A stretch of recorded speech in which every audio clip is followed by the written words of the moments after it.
Good evening, everyone. It's a pleasure to be here with another CFE webinar. We've all seen the headlines.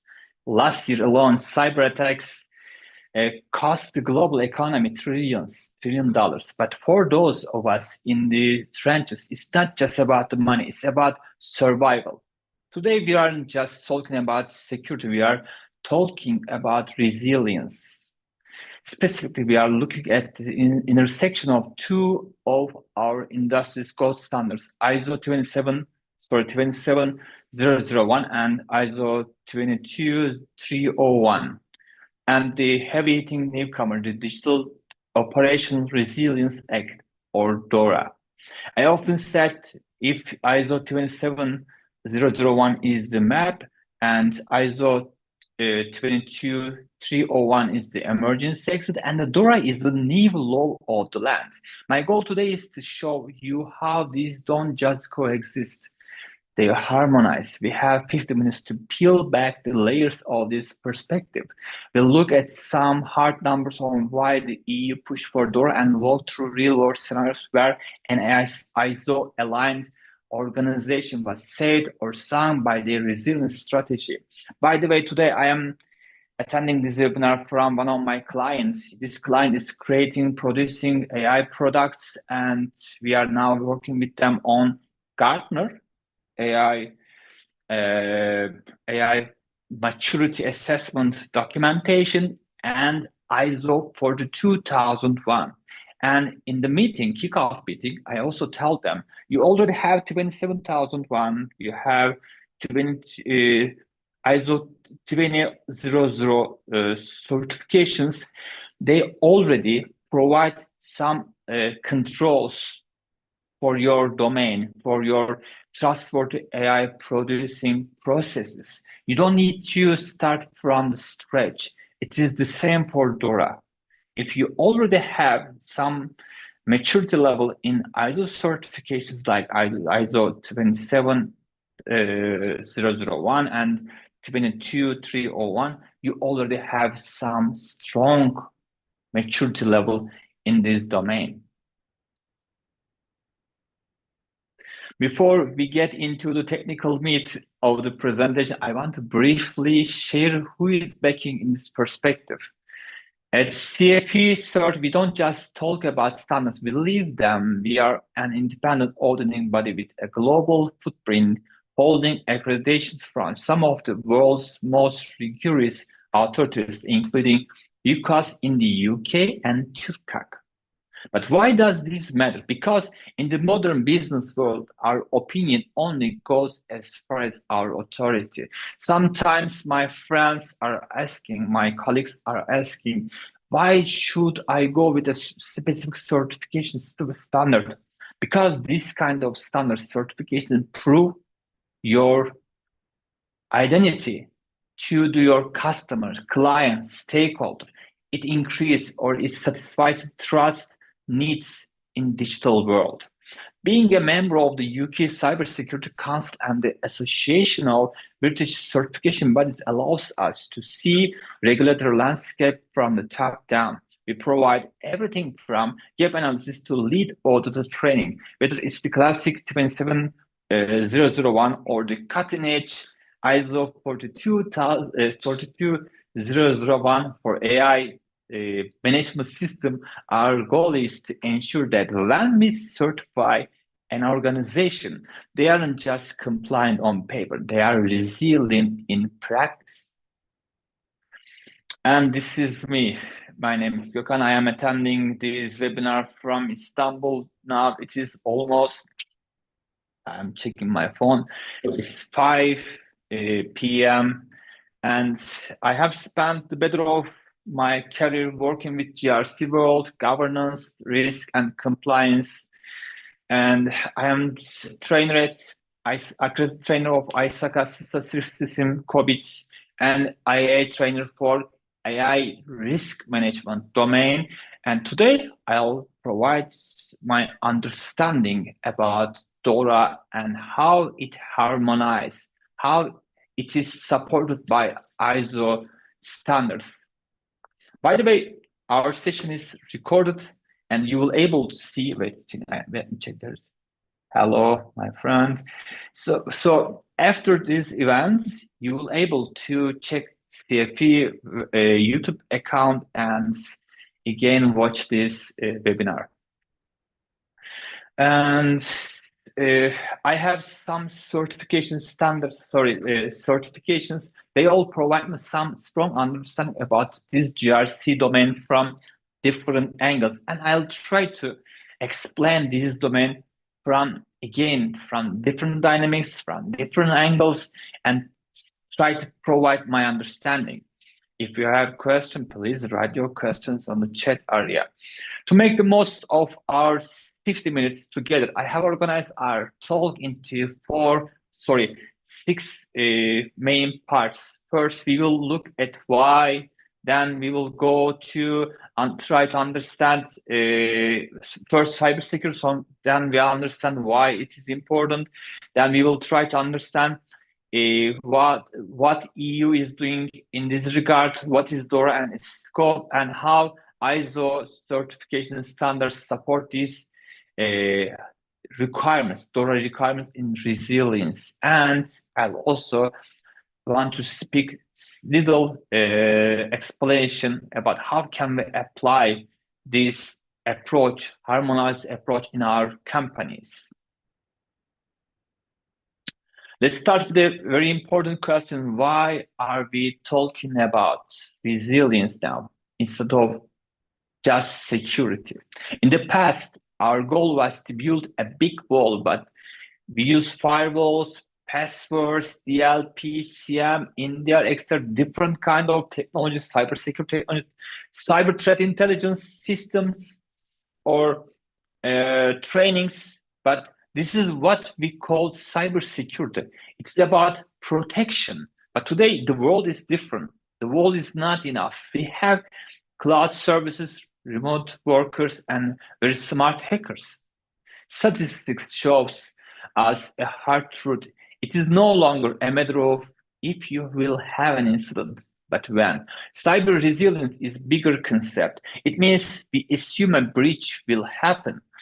If a cyber attack hits your company today, how quickly can you get back to work? Please ask this question to yourself. How much data will you lose? What is your RTO and RPO numbers? Let me check the chat. Hi.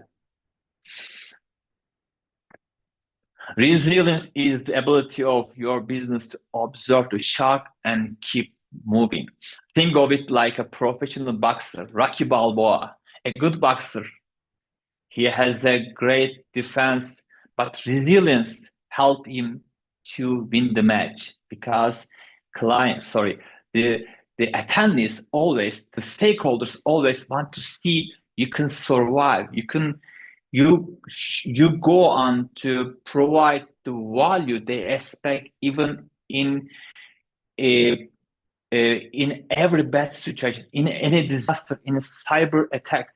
You should move on to provide your service, your value, and it needs resilience. We're moving from protecting the data to protecting the business service. This is why standards like ISO 22301 and new laws like DORA are becoming so popular. And DORA stands for the Digital Operational Resilience Act. Actually, it changes the rules of the game for the entire financial sector and important of their technology partners. As all we know, DORA just tries to improve the cyber resilience in financial sector, but the requirements it provides can be applicable for all sectors. If I were working in, for example, in a retailer sector, I would also go to with this the requirements DORA asked me to improve my capacity. In the past, regulations were a bit fragmented, but every country or every type of bank had different rules. DORA changes them. It creates one single high standard for the whole European Union. But here is the most important part for you to remember.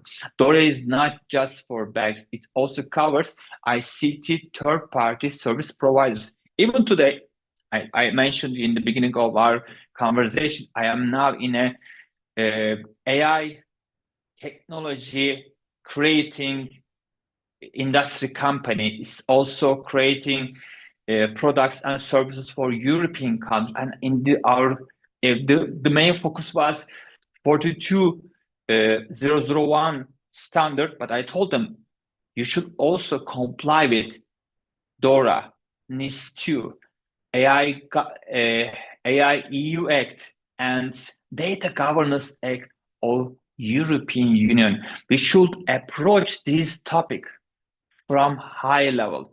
All these standards, certifications have a common target, objective, control objective, creating digital trust. As a GRC expert, I guess most of you from GRC domain should first understand these unlimited frameworks, legislations. They all some common objectives and match them. For example, if you provide cloud service, data analytics, or critical software to bank, DORA applies to you too, like here. The regulators are sending a clear message. It is not enough to have secure server. You must prove that your business processes are resilient. Your business process will survive against any disaster. They want to see the entire financial ecosystem strong enough to survive a major cyber event. As of January 2025, this is no longer a recommendation, it's law. If we want to be thought leaders in the space, we must stop looking at IT in a vacuum and start looking at it as the backbone of the economy. Every business processes now stand on the technology, digitized. You should use it. You should accelerate your system with the help of IT. And when you're doing this, you should pay attention about your requirements, your digital trust requirements coming from legislations like DORA. To understand where we are going, we must look at how we got here. Regulations don't just appear out of nowhere. They are born from necessity. Back in April 2019, the European supervisory authorities, the groups that oversee banking, insurance, and markets, realized something critical. Our old rules were not keeping up with technology. They saw that the financial world was becoming completely digital and deeply interconnected. I'm sure some of you heard about Edelman organization. It's a global consultancy company, and it has been creating an Edelman barometer from 2001.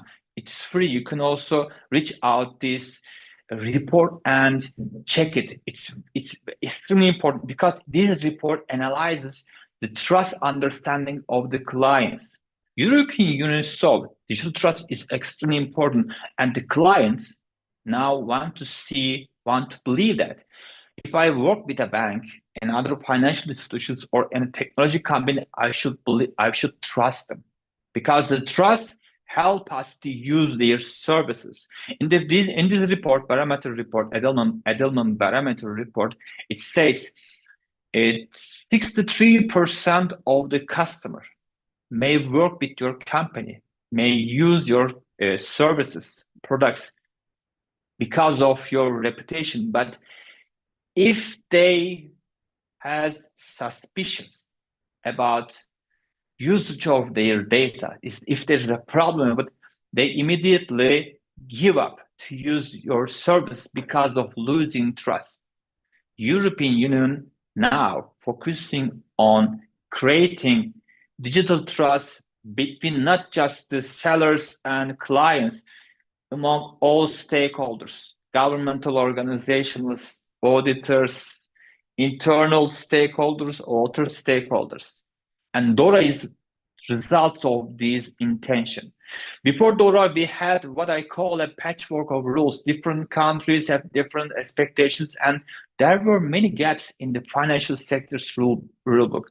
This made things very complex for companies operating in more than one country. The authorities wanted to three things: to to manage the effects of a potential cyber breach, to reduce this complexity and to make sure all regulators across EU were working together. The result of years of work in DORA, it officially came into force on January 17, 2025.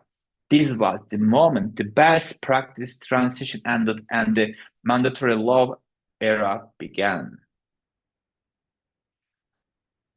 As you can see from this list, the regulation casts a very wide net across the financial ecosystem. It isn't just for traditional players.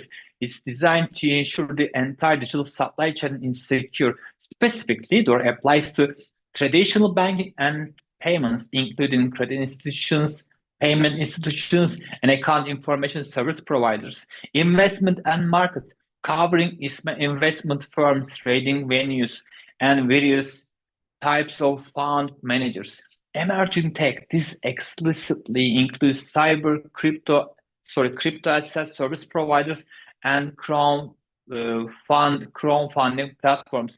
I also has an experience as an enterprise risk management director in a crypto asset service provider company, and during our analysis about legislative compliance, DORA was one of the prominent we should take into consideration, because it needs us even we did not operate in European region, because we have European customers, or we have potential to work with European companies. We should apply the requirements of DORA.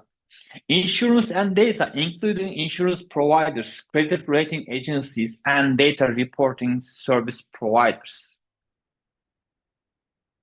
Now that we know who must comply, now let's look at the DORA itself. DORA is organized into 9 chapters. The heart of the regulation lives in chapter 2 through 6. There are the articles from article 5 to 45 that actually change how we work every day. Chapter 2 is your risk management foundation. Chapter 5 is where we tackle the massive challenge of third-party risk. The later chapters, specifically 7 and 8, explain the teeth of the law, that what the competent authorities can do and how they will oversee us. I like to think of this structure like a building's architectural plans. You have the general rules at the start, the heavy structural pillars in the middle, and the inspection rules at the end. As thought leaders, our job is to ensure our clients or employers don't just focus on Article 5 and stop. We need to look at entire life cycle, from incident reporting in chapter 3 to information sharing in chapter 6. Remember, there is a unified framework. You cannot pick and choose your favorite chapters. They are designed to work as one single safety net for the financial sector. And I created these slides for you to provide a more deep dive look about this chapter, more important components. Here we see ICT. First, we have the risk management framework. This covers, I also created another slide right after this about risk management. This covers Article 5 to 6 and focus heavily on governance. What is governance? Governance helps us to first know who are our stakeholders, what value we promise to provide them, the sources we need to satisfy or to create this value, and the system we monitor if the management meaningfully satisfy the expectations of stakeholders and create the value with efficiently usage of the source. Then it means risk optimization, resource optimization, and value creation. Keep in mind, every governance approach should create should create these three functions: risk optimization, resource optimization, and value creation. In the risk management framework, we are mentioning about governance of risk management function. The risk management function should have a connection directly with the high level targets, objects of the company. The technology risk management cannot be just responsible on the responsibility of technical people. This should be also in the topic of senior management. And it requires a clear strategy and defined roles for who is responsible for security. Second is incident management. This tells us how to classify an event and, crucially, how to report it to the authorities. In event management, also we know people in the DORA says this, but in you find the definition, the details, how you define what is critical, what is not critical. You find the details in ISO standards. Third is resilience testing. This is where things get technical. It's not enough to check a box. You must test your tools, and for some of you, perform threat-led penetration testing or TLPT. For this third-party risk, this covers everything from the clauses in your contracts to how you manage concentration risk, which is what happens when everyone uses the same cloud provider. It's a big problem. Finally, information sharing. This is a positive step where the law encourages us to share threat intelligence with each other, protect the whole community. This is one of the important, because a few years before, one of my colleagues told me that he went to the Las Vegas and attended a real hacker event. He told that, okay, guys, it was very interesting. I found myself in a bar, on underground bar, and hackers were playing billiard, drinking beer, and discussing where to attack. This is a great networking for bad actors. They can share the information between them, among them, and they can easily collaborate for their action. But for the companies, it is not. We do not like to share the information about events, because it is a vulnerability, and we don't want to share it. But with the DORA, it enforces us to share this kind of information with the legal authority, and this legal authority will use this data to understand new emerging attack vectors, the approaches, the capacities, the targets, objectives of attackers, and this will help us in threat intelligence or creating more robust systems. And I love this. It's very important.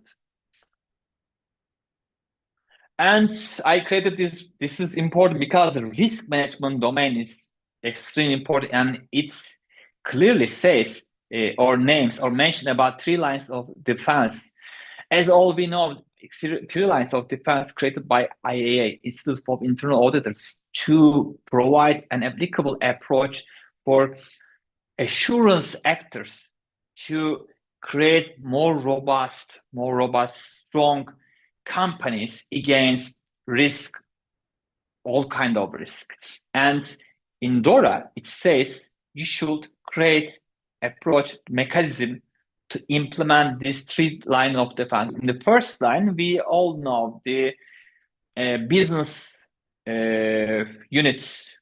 They should know their objectives, they should know the risk, they should own the controls and apply them. In the second line, the internal control, risk management, cybersecurity, legal, human resources, in some aspects, because, for example, human resources are responsible for the company culture, and the culture is extremely important in any system, even in cybersecurity.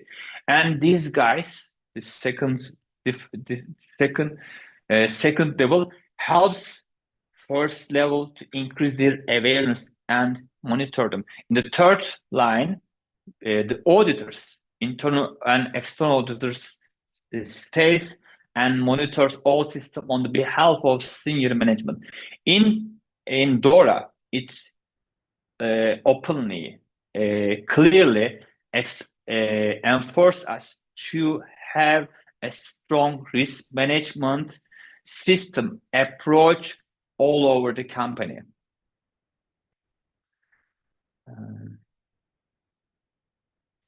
And in this regard, think about DORA as a terrain, as I mentioned in the beginning. We must cross. It sets the strict rules, defines the boundaries, and gives us the mandatory reporting timelines. But DORA doesn't always tell you how to walk the path. That is what ISO standards are for. ISO provides the major actionable methodologies that we use to navigate this new territory effectively. We have DORA, we have NIS2, we have local laws like GDPR. If we manage these in silos, we repeat our work 3 or 4 times. Strategy we process is harmonization, the collapsing DORA's 40 plus unique articles into a single unified control catalog map to your existing ISO frameworks. You create a single source of truth. The output is powerful. You get one compliance view and one evidence repository. And this will help you to also create your DORA-oriented compliance approach for strict and rigid controls. Now let's talk about the bridge. How do we get to DORA compliance? We start with the standard we all know and love, ISO 27001. I often tell my client, if you have a strong ISO 27001 foundation, you have already finished 70% of the work of DORA. If you check the statistic globally, as I remember, there should be a KPMG report about it. It says like 70-80%. If you're prominent, strong, good ISO 27001 foundation compliance, then you are satisfying most of the requirements of DORA. Why? Because ISO 27001 isn't just about technology, it's about a management system. It first starts with understanding context, then moves on with risk management. The risk management, remember the previous slide. In every ISO standards, ISO uses ISO 31001, enterprise risk management framework, and it is worldwide accepted best risk management approach framework. And as I mentioned, all these systems framework uses this life cycle. It first starts with understanding the context principles, then it moves on. It moves on with the risk assessment process. Then it move on replying or choosing the right risk answer, and it moves on monitoring and reporting. These are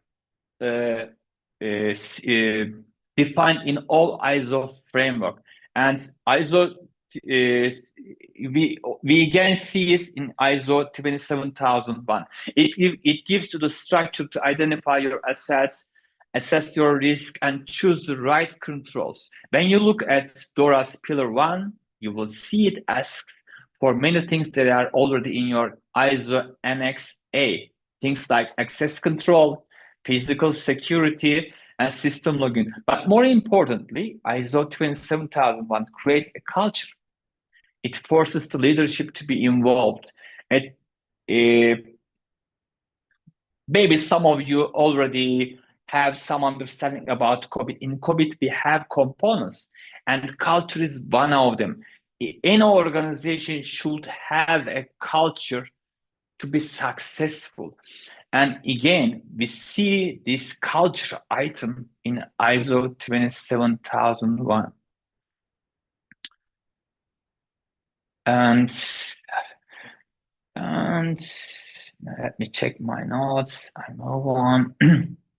And if ISO 27001 is the shield that protects us, ISO 22301 is the engine that keeps us moving when the shield is pierced. DORA uses a specific term, critical or important functions. How do we identify this?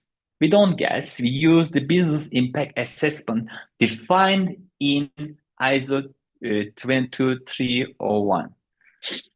A few days before, I was at a disaster recovery plan assessment meeting, and I saw the importance of business impact assessment, understanding of how important this assessment function. First, we make our business impact assessment analysis and understand which functions, which assets are critical for our organization. Then we apply a risk management to understand the risk this critical process assets face with, and we then make a resource optimization, use these resources, make our investments to increase our resiliency in these specific critical areas. The business impact assessment, BAI, is the most powerful tool in the GRC Experts Toolkit. It tells us exactly which process must be recovered first to prevent a total system collapse. DORA also demands that we define how long we can stay offline before the damage is too great. In ISO 22301, we already have these metrics: RTO, recovery time objective, and recovery point objective. Recovery time objective is the time we're aiming to stand up our system that failed. And RPO, recovery point objective, is the number of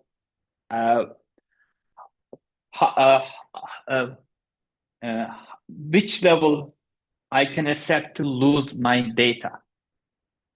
And already we have this understanding thanks to ISO standard. Many organizations have a business continuity plan that is just a document gathering dust on a shelf. DORA makes that impossible. It requires us to prove through the testing we discussed earlier that our plans actually work. By the way, also ISO asks us to make drills to test our capacity in business continuity. But with the help of DORA, it will be a legislative requirement. It is more enforceable. And as a thought leader, I always say the resilience is not a document, it's the capability. By using ISO 22301 as your anchor, you ensure that when a cyber event happens, your company doesn't just survive, it stays operational.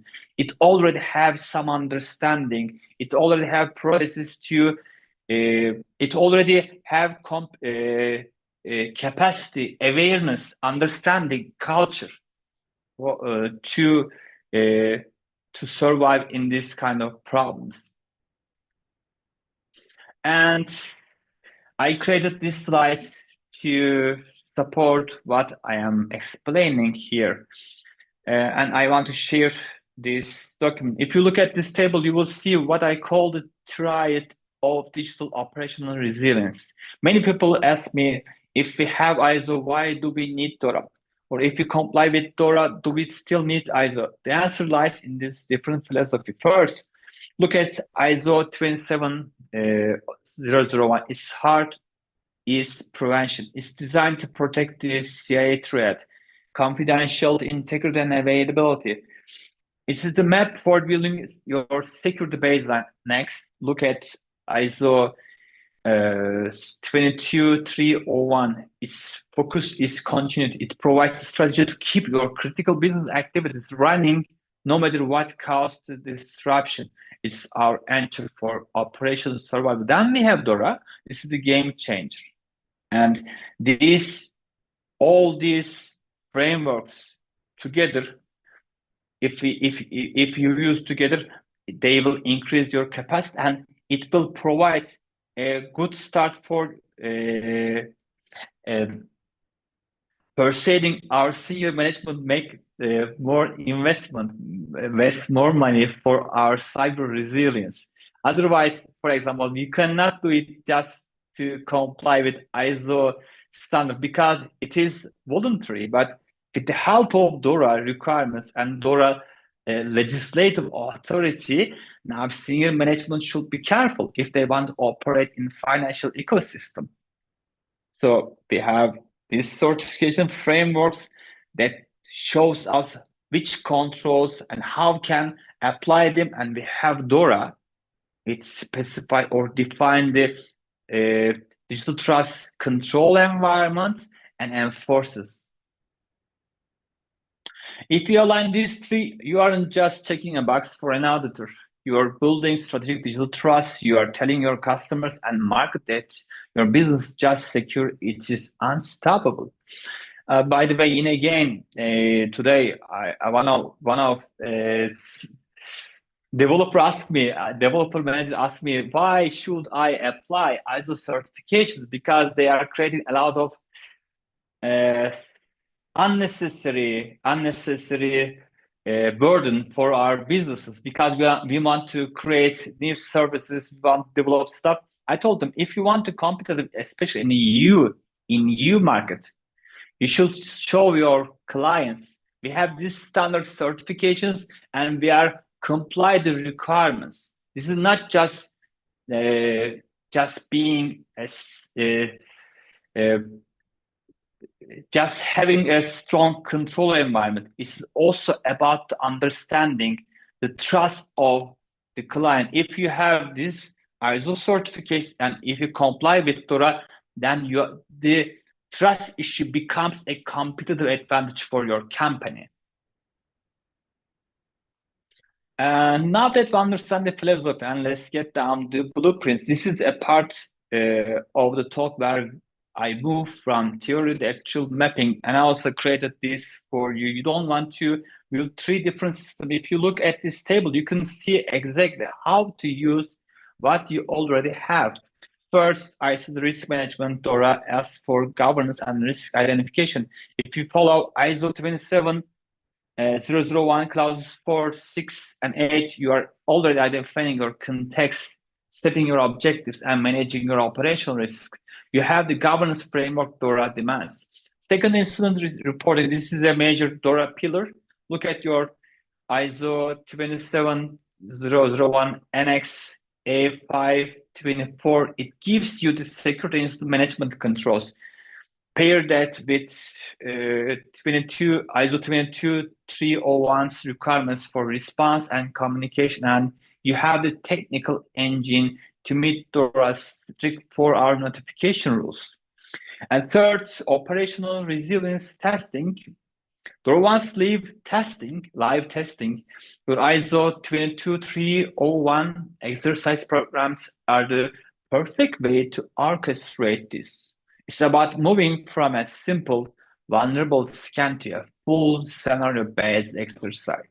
And fourth, third-party risk. This is the supply chain security. And ISO 27001 Annex A590 through 5.23 covers information security in supply relationships. If you are doing these ISO controls correctly, you're already halfway to meeting DORA's vendor oversight rules. And finally, information sharing. ISO 27001 Annex A.5.7 explicitly mentions threat intelligence, sharing intelligence with your community is no longer just a nice to have. It is a DORA recommendation that ISO already supports, and I love it. I love these pillars. You can have this. You can have the screenshot of this slide, and you can check by yourself. I always, for example, if I apply a PCI DSS control, I always make this kind of create more detailed documentation, and I don't want to, because it helps me not tire business units asking them again and again and again information about the controls. And now let's look at the pulse of your resilience strategy. DORA makes one thing very clear: it's not enough to have a plan or paper. You must prove it works in the real world. As you can see from the tiers on this slide, this is a clear progression in how we must validate our defenses. First, DORA requires risk-based operational testing. This means every year you must conduct basic HISION, vulnerability scans, gap analysis, and physical security reviews. For those of you with an ISO 27001 background, this is familiar territory.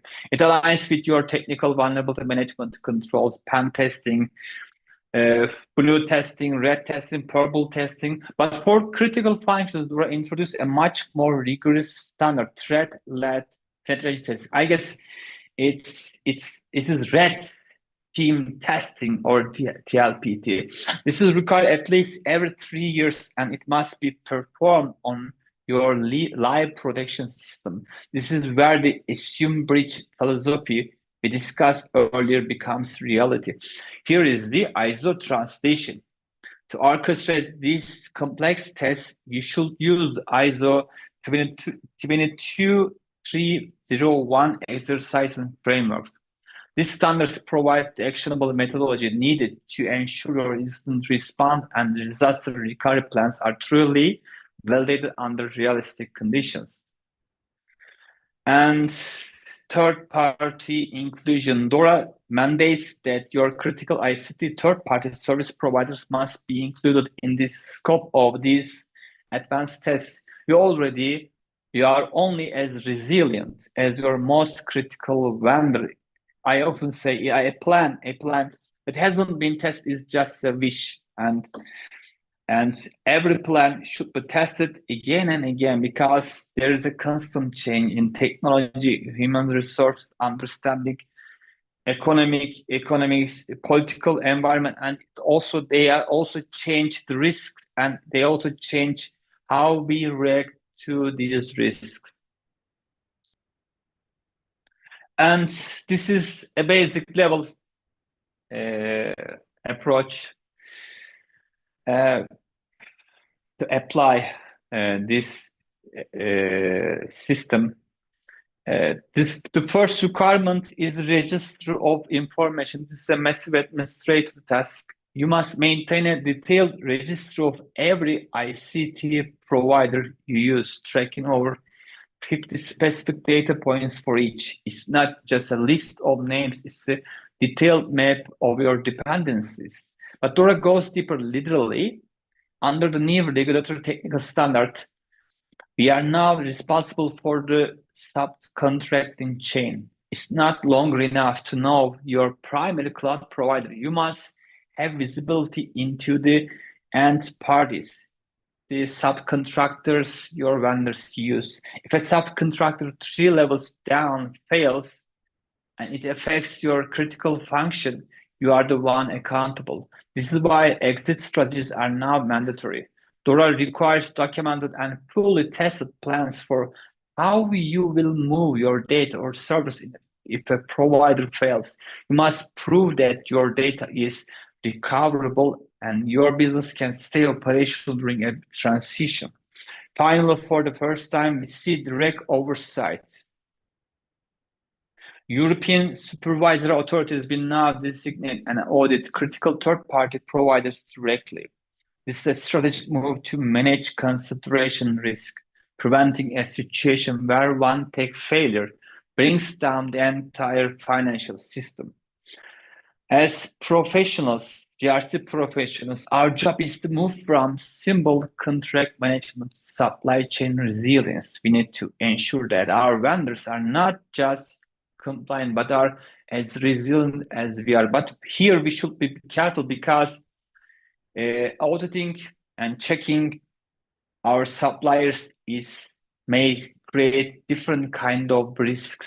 So using again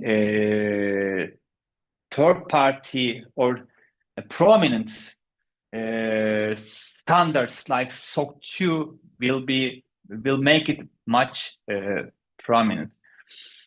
And to wrap up, let's shift our perspective from seeing DORA as a hurdle to seeing as a strategic digital trust. First, resilience is a differentiator. In age of systemic risk, being always on isn't just IT risk, it's the core business enabler that sets us apart. As I remember, 3 years before we experienced a sad earthquake experience. Before this earthquake, some organizations claimed that they will able to operate even most worst situations, but in this earthquake, some operators behaved or acted very amateur, very badly, and this influenced their survival because in the reality we saw they could not operate in disasters. So people looked or wanted to go with more prominent actors. And second, we harmonize and accelerate by folding DORA into our existing ISO architecture and eliminate compliance fatigue and stop wasting time on duplicate controls. This makes us faster and audit ready by design. And the ultimate goal isn't just passing an audit, it's about mindset shift, culture shift. If you create a strong,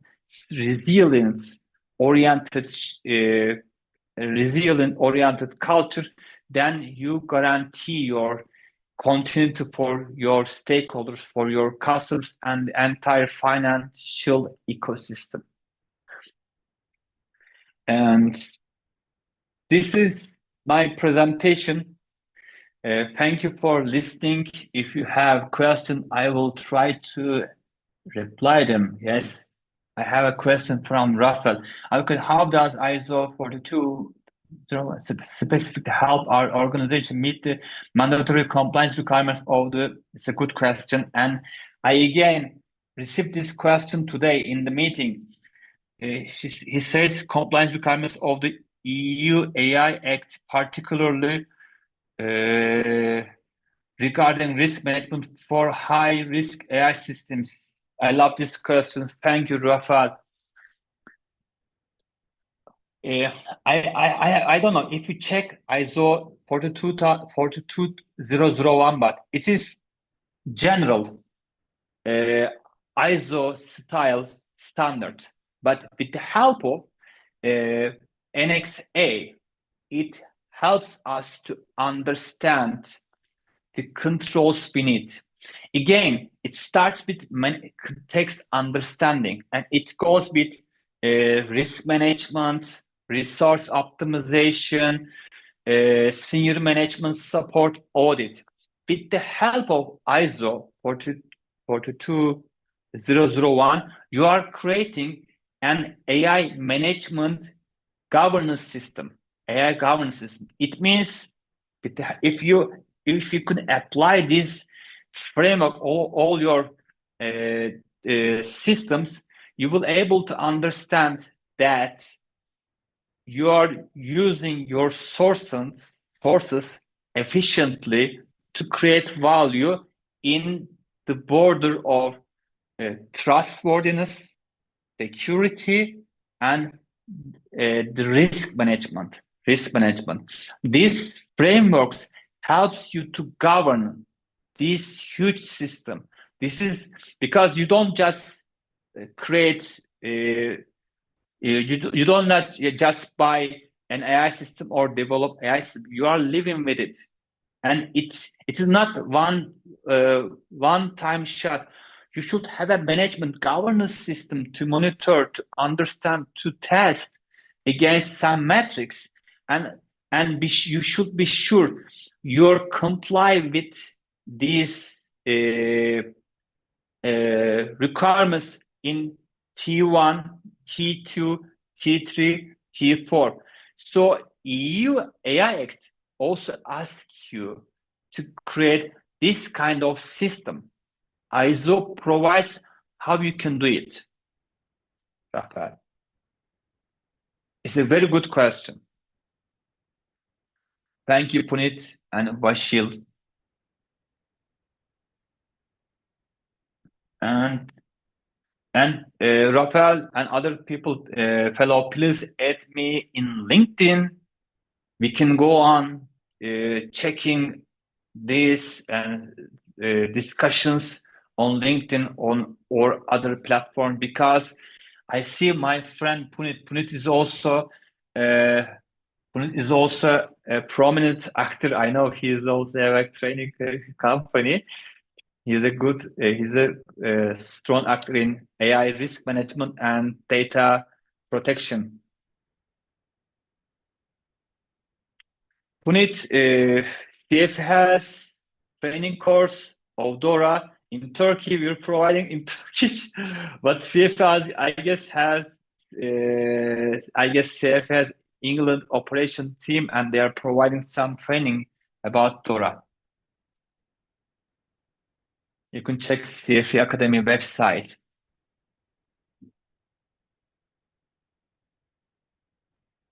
Thank you, people. Thank you. Have a great day. And now I guess I am ending. Yes. I know, Puneet.